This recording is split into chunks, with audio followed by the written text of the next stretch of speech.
Nuggets kicked the ever-living poop out of the Utah Jazz. Kind of. Now, there's a few interesting little topics we got to cover here in this one. We'll keep it short because this game didn't mean much, except we got the 7th win in a row for the Denver Nuggets, which ties their season high from earlier in the year, I think in November. But that means that they can break the tie against San Antonio, which, all things considered, would be a decent chance for the Denver Nuggets to win that one, except for one factor, and that is that the game is at 1 p.m. in the afternoon. And we all know how the Nuggets do on the matinee game. Saturday matinee, mind you. So, thank you again, national TV, NBA overlords, and retarded scheduling makers. This would be a great game to watch Saturday evening at, say, 7 p.m. It is in Denver, so everything is going for Denver, except for the fact that Wemby just had 41 points tonight. San Antonio hasn't lost in one game in the last 20. And they're playing at 1 o'clock. So maybe the 1 o'clock thing will curse San Antonio and we will get our 8th straight win. Which, if that's the case, there's 3 more home games after that to get an 11-game win streak. Actually, one of them's against Oklahoma City, I believe. But we can take that one too. You never know. Mark my words, I said 12 wins in a row. 12 wins to finish the season. Although, at what cost? Because tonight, despite Jamal Murray having 37 points on 10 three-pointers, Nikola Jokic looked like absolute poop. And he actually had triple-double in the third quarter. But I finally cracked the code and figured out why. So we got to talk about him. But first, 2 things I wanted to highlight. And remind me next time to film this while it's happening. Remember, we figured out how to do it. Well, tonight I couldn't because we had the Little Nugget. See his jersey right there? The Little Nugget in the house in the gold mine. We were watching the Nuggets together. He loves it. Let's go Murray. Let's go Murray. But he's also a handful, so I don't think I got too many chances to film the thing, the screen. But what I saw was 3 things. Number 1, Aaron Gordon had a left-handed over-the-backboard swish. After getting fouled, they didn't count it, obviously, because the guy grabs him, throws him out of bounds. He hooks it with the left hand, and it goes in. And not a single announcer even noticed. You could hear the crowd go, "Oh!" Now would be a great time to show that highlight. But I don't have it. Next time.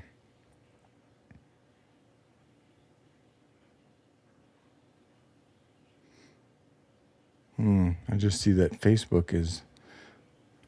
What's wrong with you?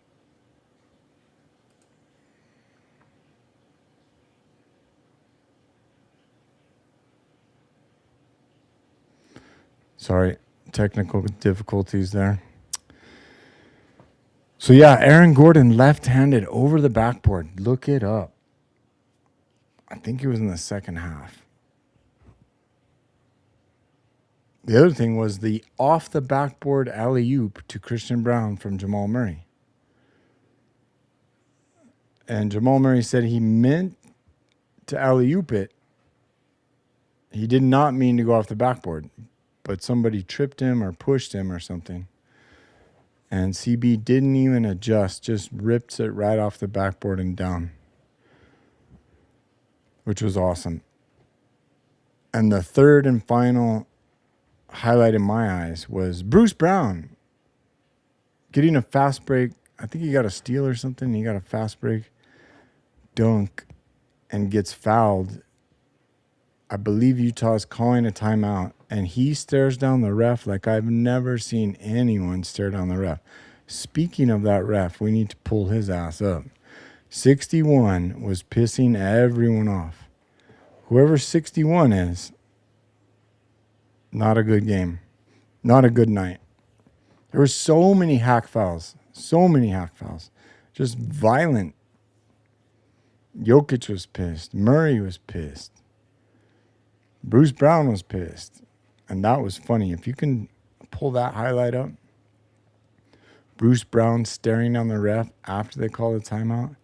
At first, I see him staring someone down. I was like, who's he staring down? Is he staring down somebody on the other team? And then I backed it up and I realized, oh, it's the ref because he went up, he got hacked, no call, should be an and one. He just stared at, he literally burned 2 holes through his soul because that's what Bruce does. So that was fun. Do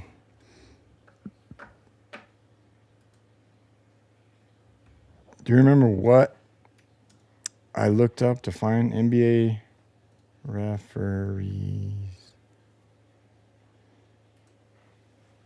Biographies. Yeah, here it is. Well, easy enough. Let me share this with you.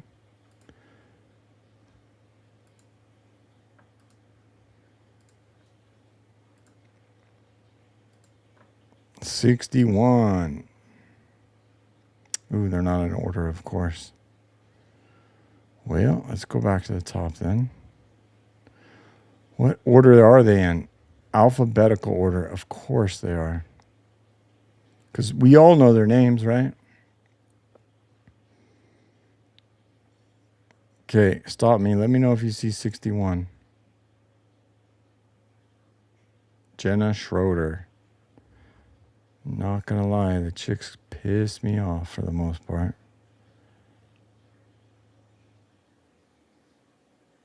Did I miss 61?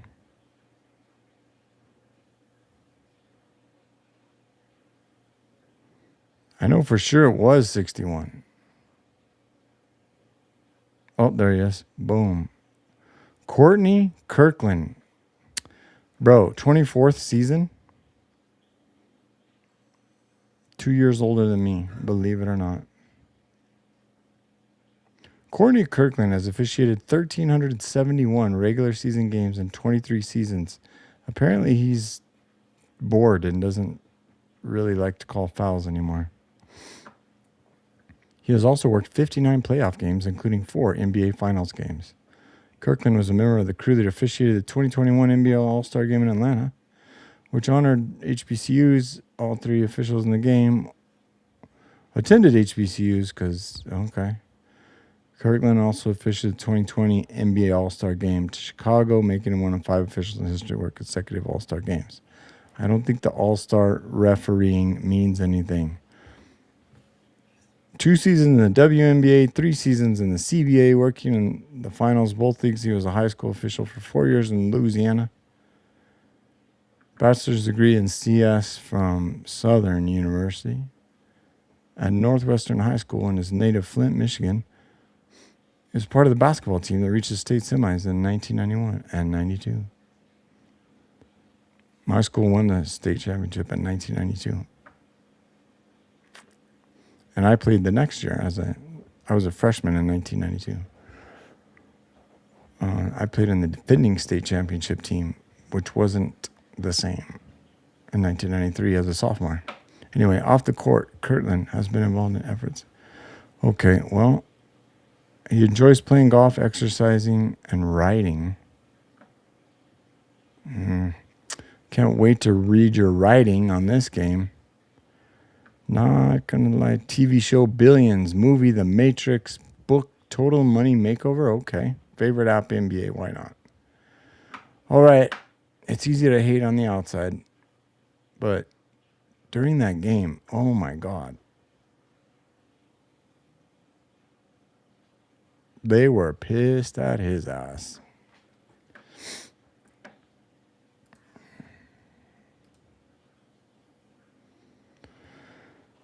So, the Utah Jazz fall to the mighty Denver Nuggets. We need to pull up the around the association. The problem with LA being in third place is that they have to lose 3 games of their next. I think they have 6 now. but they ain't losing. I think they had a chance to lose today and did not. Or was that yesterday?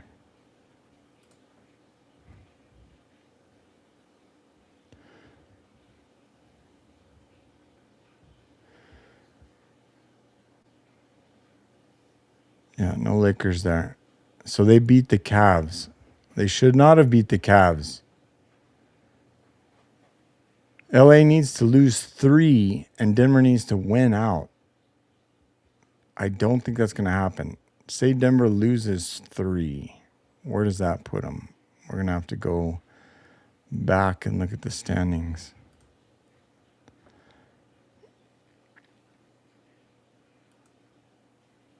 Oh, the Nuggets have clinched a playoff position.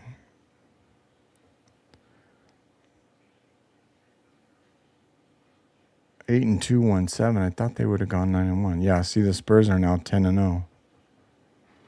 Rascals. So they've won 10 straight. We've won 7 straight, and we're going to battle on Saturday afternoon. New rules. No back-to-backs and no games before, I don't know, 6 p.m. Ridiculous.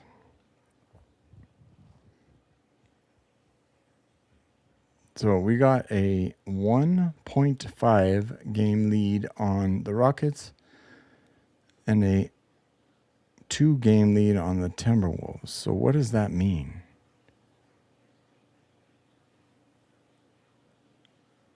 How did the Timberwolves slip to 6th? The Rockets are now in 5th, which is good because we want the Rockets. Because if we get the Rockets in as the 4 seed, we have home field advantage, home court advantage over the Rockets.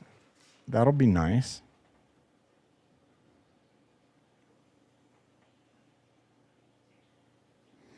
The Timberwolves, what are they doing?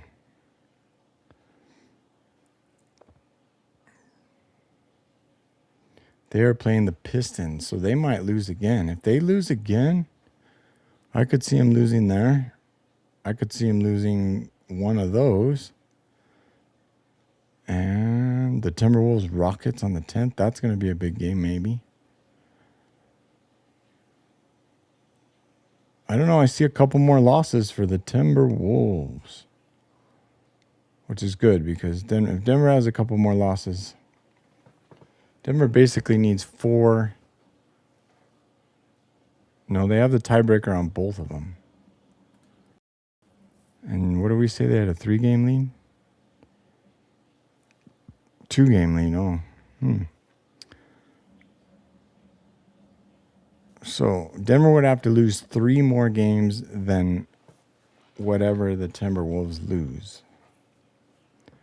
So if the Timberwolves win out, Denver loses 3, they will be lower than Minnesota. I don't know what Houston does, but it's the same story there. They have to win 2. They would have to win. But the half games don't matter right now because half games only mean they haven't played the same amount of games. So Denver's played 77 games, and the Rockets are 76. And the Timberwolves are 75? How do they have that many more games? Huh.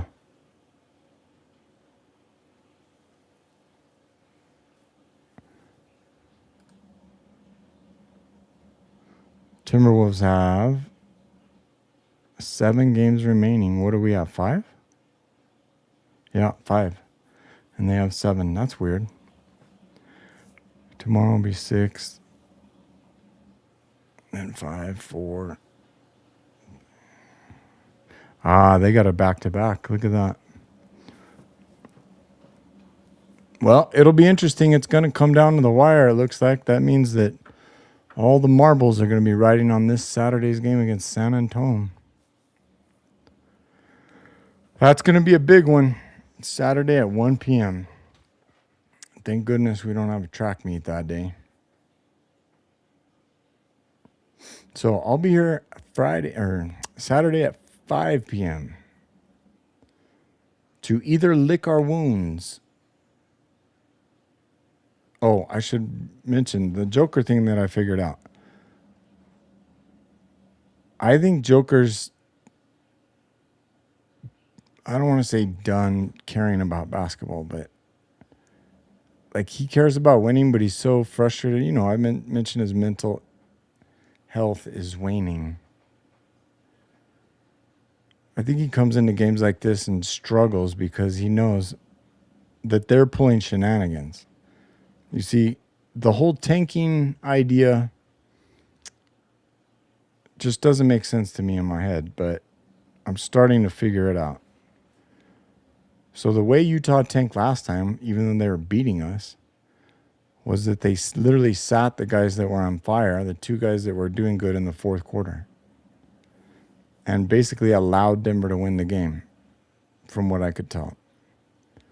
This time they sat like 7 people for tightness and soreness and injuries and whatnot. So they put out their scrubs, and the idea was, here's how we're going to get beat. We're going to play them in a certain way that they beat the absolute living shit out of us. Here's what we're going to do. We're only going to cover Jokic with 1 person, and we're going to put a small guy on him and just let him cook. Well, Jokic realized that, and he's like, I don't want to play that game. He would pass, even he would get the ball and turn on his little guy. And as we saw with Valanciunas, you could easily drive on these little guys and finish. If Valanciunas is doing it, Jokic can do it. But Jokic, 9 times out of 10, was going to pass it to somebody no matter what. He was passing to people that weren't even open. He was passing to the other team, and he was passing it out of bounds. He did not want to score. And I think that it's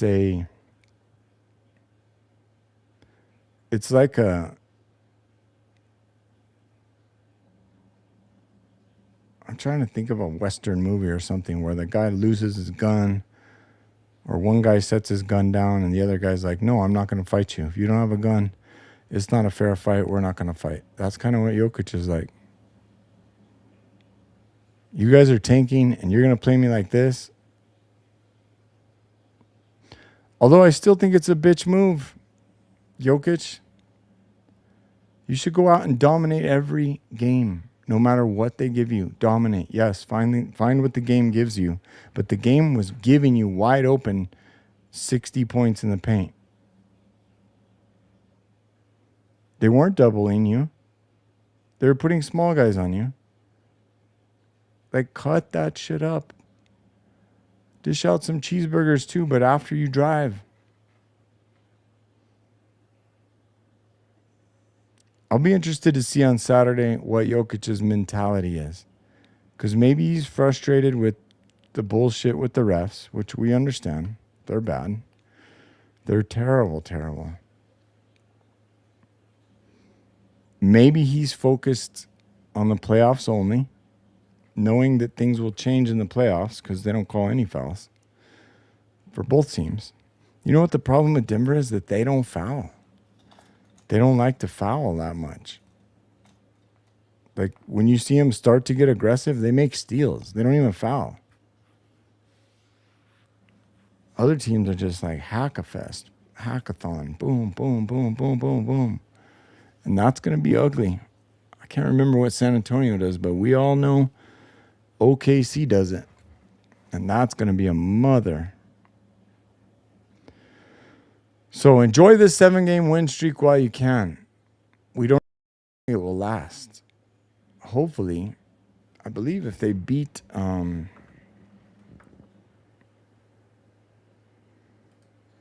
Antonio, we got a couple easy games after that. Our win are the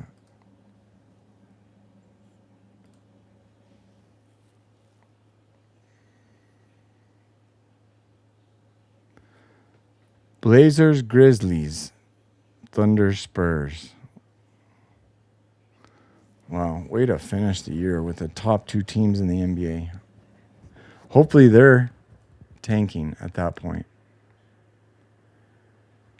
That win on Saturday would go a long, long way. Because not only would it knock the Spurs out of reach of, I think, the Thunder. So they've played 76 and they've played 76. Okay. And Denver's played 77.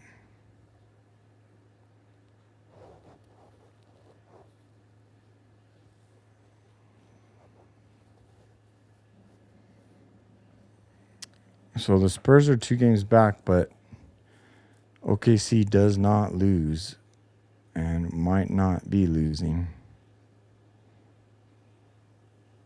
against the Jazz or the Lakers. Ooh. The Thunder and the Lakers. One of them has to go down. How did I not see that with the Lakers schedule? Okay, so one of them have to... Oh, they play twice. Look at that. Bam, bam. Denver might... I don't know. Let's see. If the Thunder dish out the Lakers 2 losses there, and the Lakers can lose 1 more, and Denver wins out, Denver's in 3rd. That's ideal. Actually, man, there's only the fewer games left, the more complicated it gets, it seems, even though it should be the opposite. So they've got 6 left. 2 of them against the Thunder. Mavericks, Warriors, Jazz, Suns. Okay, they should win all of those. So I don't... In 6 games, they have to lose 3. Not going to happen. They needed to lose against the Cavs. Okay, well, we'll resign ourselves to 4th at least. At most, I should say. Because we could definitely fall to 6th.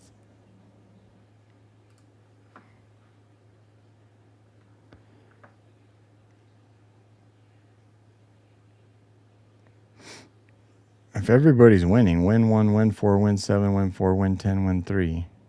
Who did the Thunder lose to? Was it Boston? 789.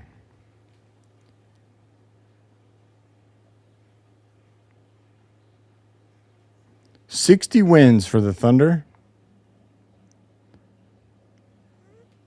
They could be 66-16. That's a 666 sign, isn't it?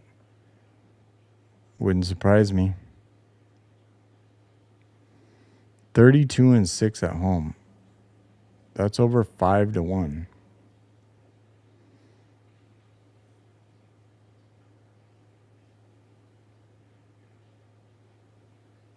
Over 3-1 away.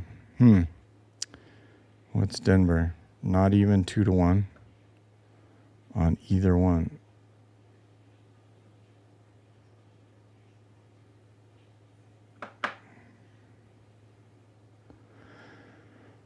No big disparities, I don't think, here. I don't know. What do you see? What do you see? Anything?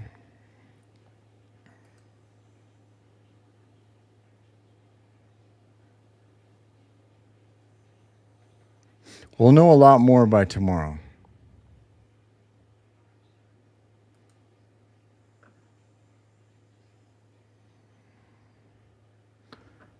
We will know a lot more by tomorrow.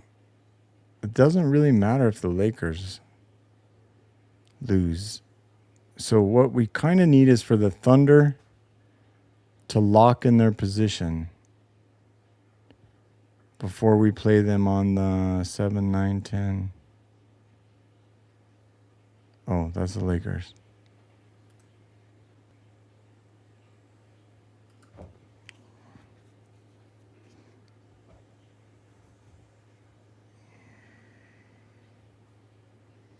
So they have 4 games before they play Denver. If they win all 4, which they have a home and away against the Lakers, so if they win all 4, OKC cannot, or San Antonio cannot catch them. because San Antonio would have to win out. And OKC would have to lose twice. Yeah. So maybe. They lose one of those to the Lakers and then one to then they're going to come hard for the Thunder or the Nuggets. Because if the Nuggets beat them and Wemby hasn't lost, we basically set the table on Saturday if we beat the Spurs.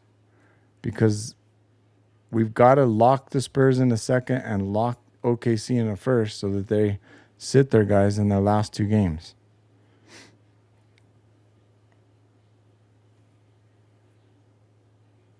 At which point, I guess we could lose the last two games by then and still be in fourth if we win everything else. I don't know. It's getting more and more complicated the more I think about it. So let's end that problem and sign off. So thank you again for joining me on yet another Little Nugget Show. We've done, I don't know how many. Many shows this year, this single year, and hope to do many more with the playoffs all the way to the finals, having beat, I guess it would be Houston, OKC, San Antonio. That would be my guess. It's either Minnesota, OKC, San Antonio, or Houston, OKC, San Antonio. And then whoever the fuck comes out of the East. Don't matter. Pistons, sure.